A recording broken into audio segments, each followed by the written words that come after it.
Hello everyone. How to solve this question? If x equal to sin into cos inverse y, then x square plus y square is. এটা হলো আমার inverse লিমিটের একটা problem, আমাদের admission test আছে, ঠিক আছে? তাহলে আমরা কিভাবে সলভ করতে পারি? দেখো x equal to sin cos inverse y, আমরা এখানে কি রাইট ট্রায়াঙ্গেল মেথড অ্যাপ্লাই করতে পারি। তো রাইট লেট ধরে আমাদের কি রেফারেন্স অ্যাঙ্গেল থিটা, তাহলে cos হলো আমাদের কি ভূমি বাই বা আমাদের কি অপোজিট, আমাদের কি অ্যাডজেসেন্ট বাই হাইপোটেনিউস, অ্যাডজেসেন্ট হলো y, হাইপোটেনিউস হলো 1। তাহলে আমরা যদি পিথাগোরাস থিওরেম অ্যাপ্লাই করি তাহলে 1 মাইনাস ওয়াই স্কয়ার হলো আমাদের কি এটা অপোজিট। তাহলে এবার আমরা দেখো x ইকুয়াল টু সাইন, আমাদের এই ইনসাইড ফাংশনটা আমরা কি যেহেতু আমাদের সাইন আছে তাহলে আমরা কি সাইন ইনভার্সে কনভার্ট করতে হচ্ছে, সাইন ইনভার্স ইকুয়াল টু আমাদের কি হবো opposite divided by hypotenuse. Opposite হলো কত root 1 minus y square divided by 1।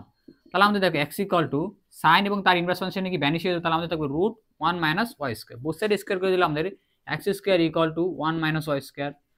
তাহলে আমরা x স্কয়ার এই সাইডে আনলাম, আমাদের x square plus y square equal to কত আমাদের 1। সুতরাং x square plus y square equal to 1। This is our required solution for this question.